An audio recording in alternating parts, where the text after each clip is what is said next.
Hi, my name is Untitled, and we have another video, and this one is the Jews are the children of the devil unless they remain in Jesus' word, and that word is truth. Now, we already read this in the last video, but the Bible tells the same story. No matter where you are in the Bible, the beginning to the end, it's all talking about Jesus and the truth. And we could learn a lot about the Jews if we understand that they use the name Jews in the New Testament, and the original word is making reference to Judah. So, do we have something that happened with Judah that might point us in the direction of what is supposed to happen with the Jews today so that they find redemption?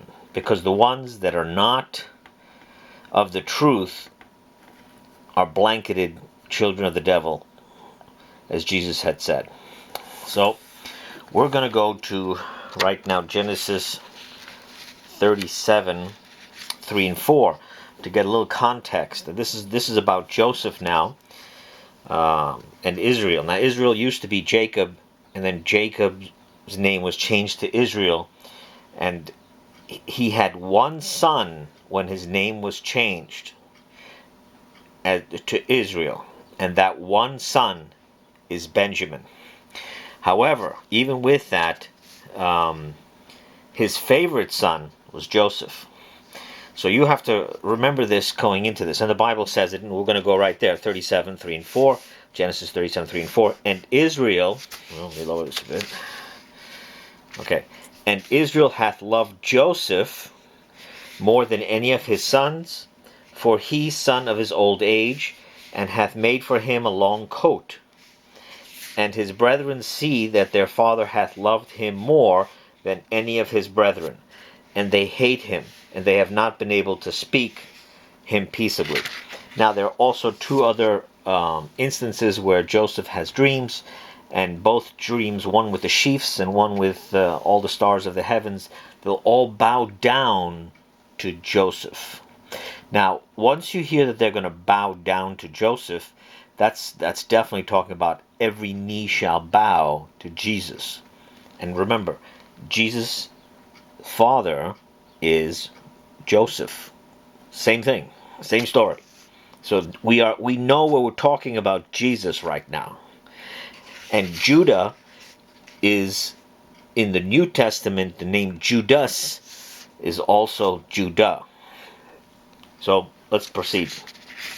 So now we're at verse 37, 26 to 28. We're skipping ahead. And Judah saith to his brethren, what gain when we slay our brother and have concealed his blood? Come, and we sell him to the Ishmaelites, and our hands are not on him.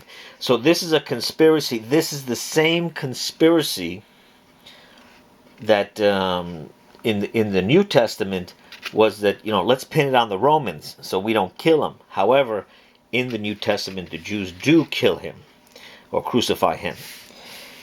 For he, our brother, our flesh, and his brethren hearken.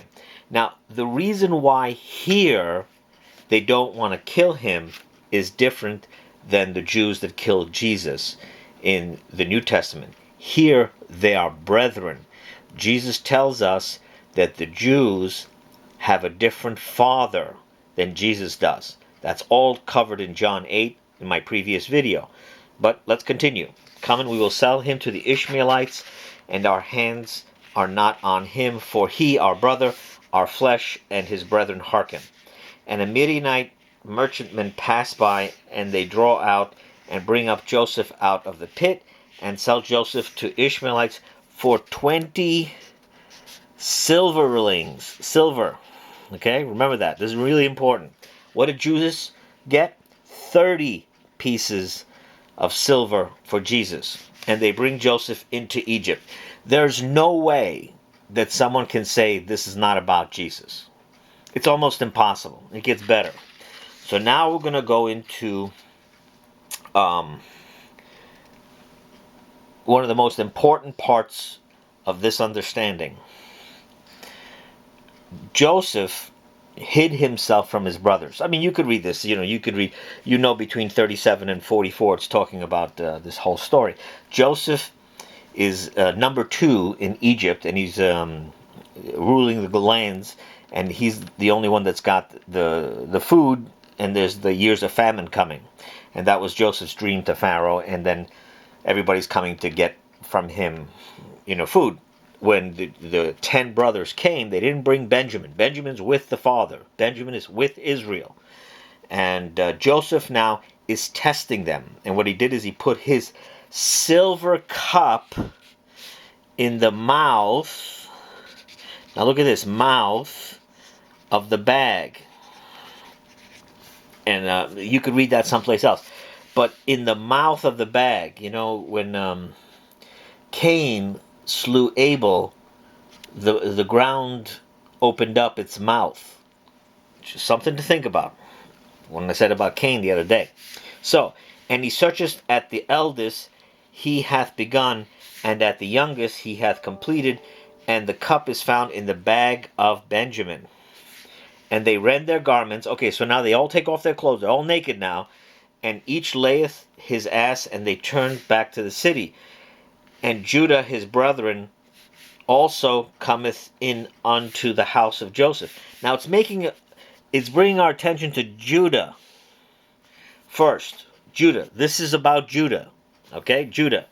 His brethren also cometh in unto the house of Joseph, and he is yet there.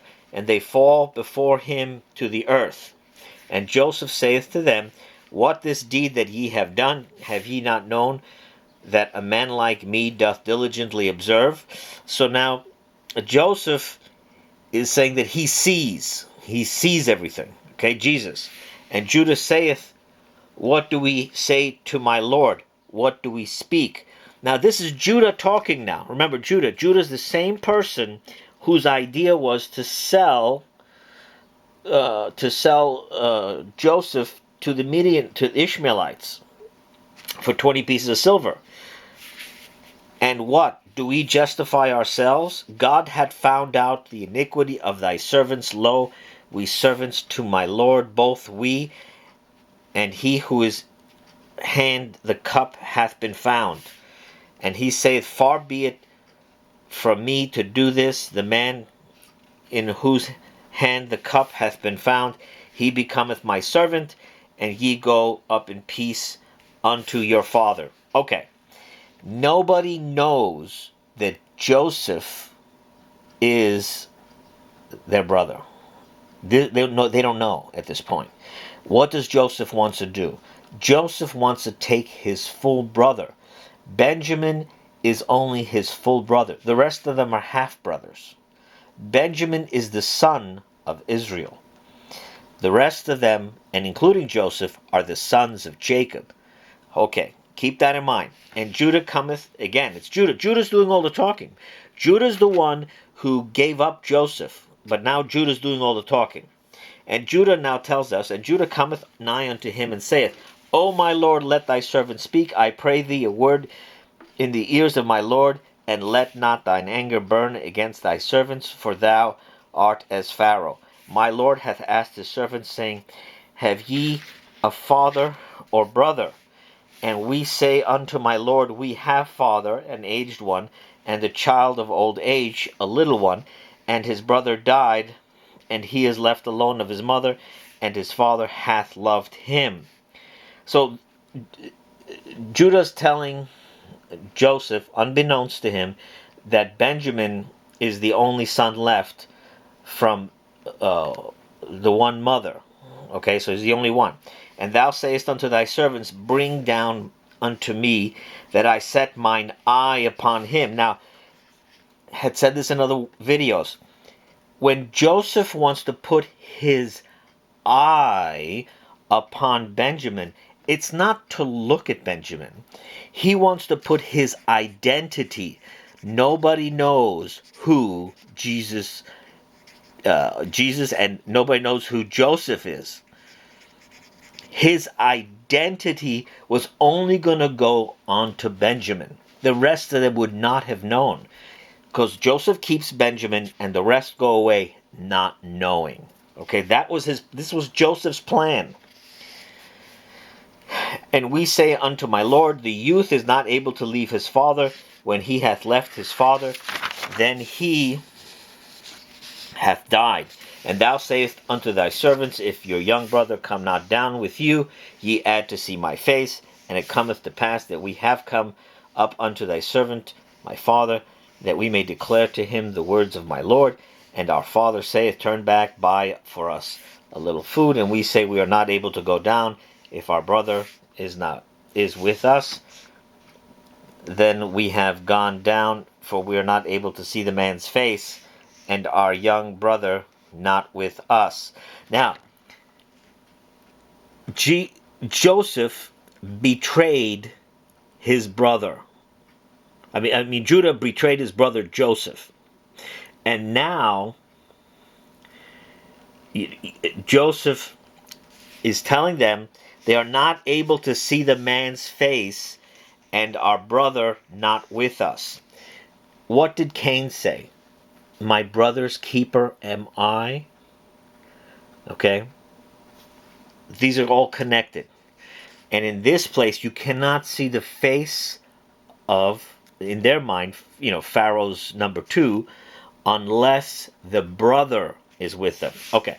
And thy servant my father saith unto us, ye have known that 2 did my wife bear to me, and one goeth out from me, and I say, surely he is torn. Okay, so there was 2 bore by this one wife to Israel, and one is torn. And again, Judah's telling the story again about what happened to Joseph from the perspective of the father who found out that he was torn, because they found the coat of many colors dipped in blood. So they really conspired a lot to show the father that he was torn. And I have not seen him since. When ye have taken also... Now this is what the father said. Okay, this is the father said. Now Judah didn't say that they dipped it in blood yet. They didn't say that.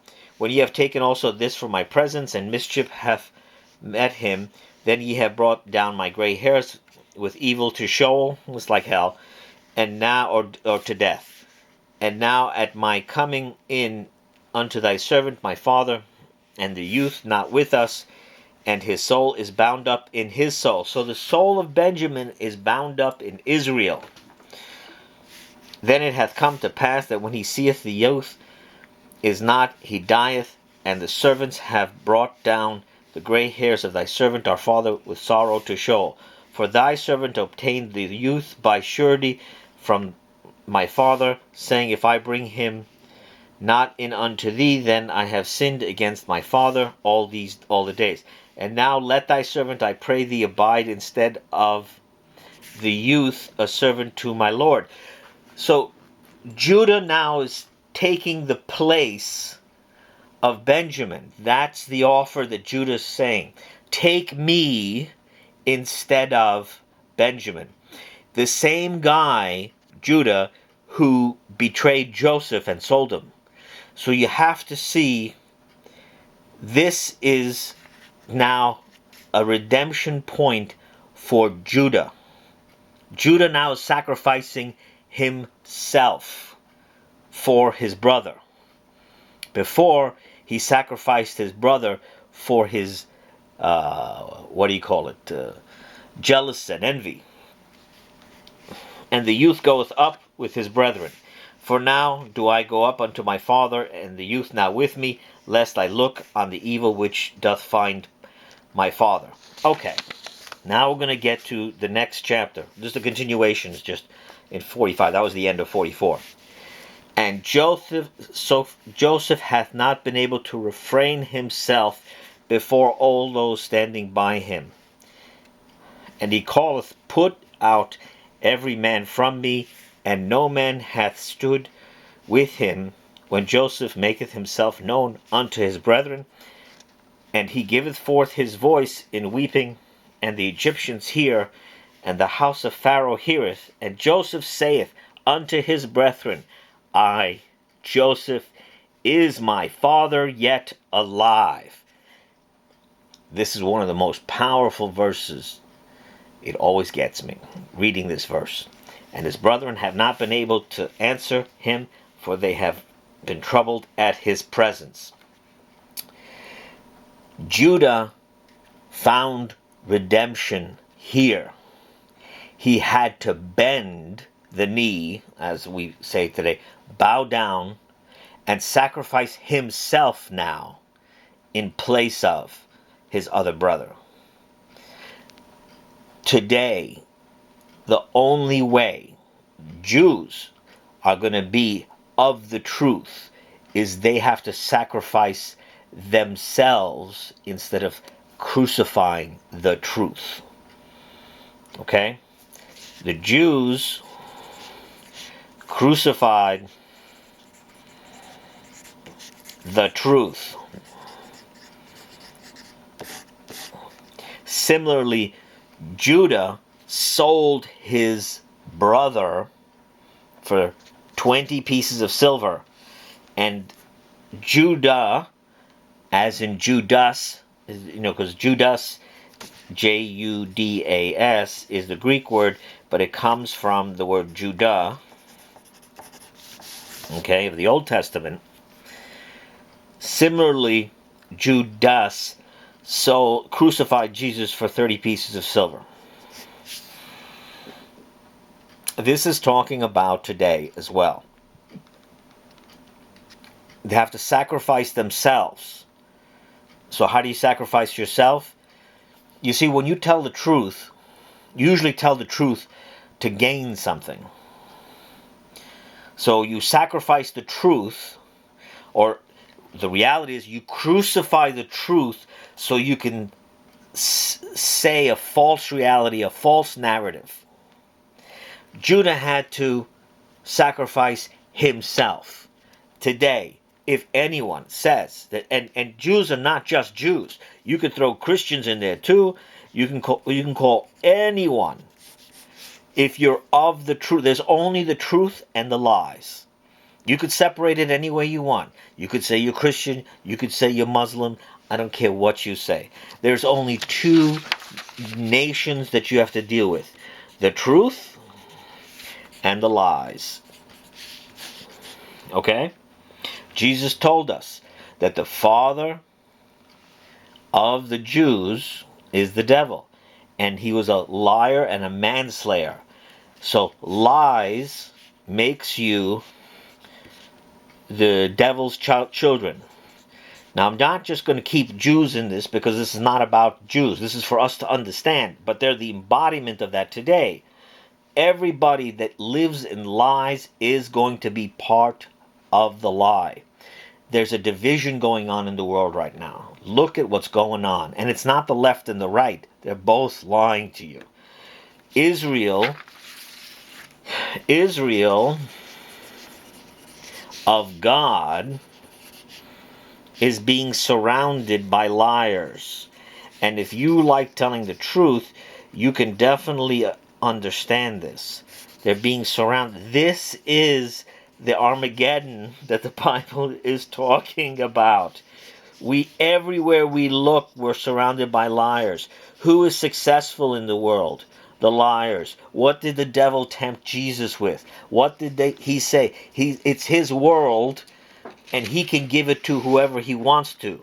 The glory of this world is in the hands of the liars. Now, Jesus, the truth, the light, the reign of God is going to pull the rug out from under this. So the only thing you got left is that to be in the truth. And what did Jesus say to the Samaritan woman about the true worship? Let me just bring that up really fast. True worship. Okay.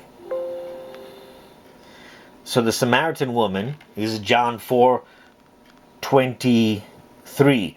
But there cometh an hour, and now is, when the true worshipers will worship the Father in spirit and truth.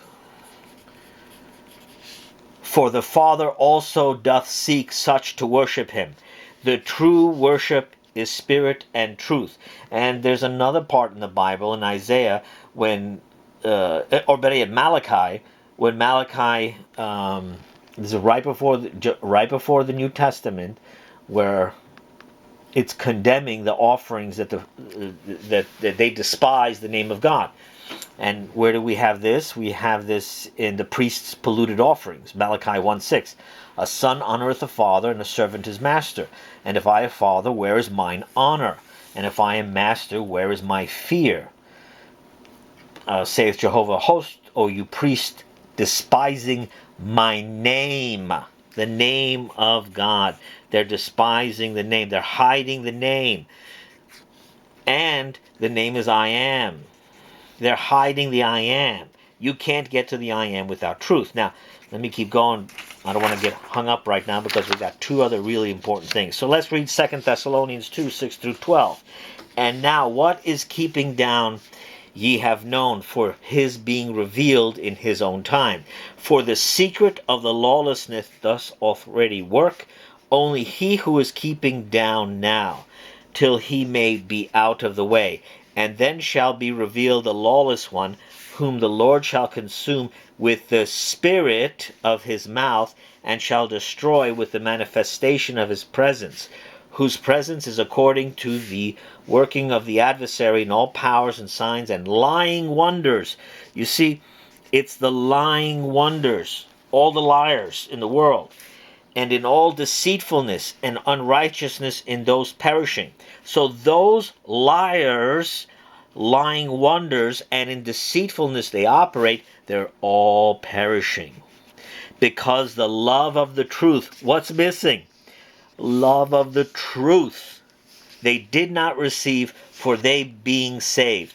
And because of this shall God send to them working of delusion, for their believing the lie, that they may be judged. All who did not believe the truth.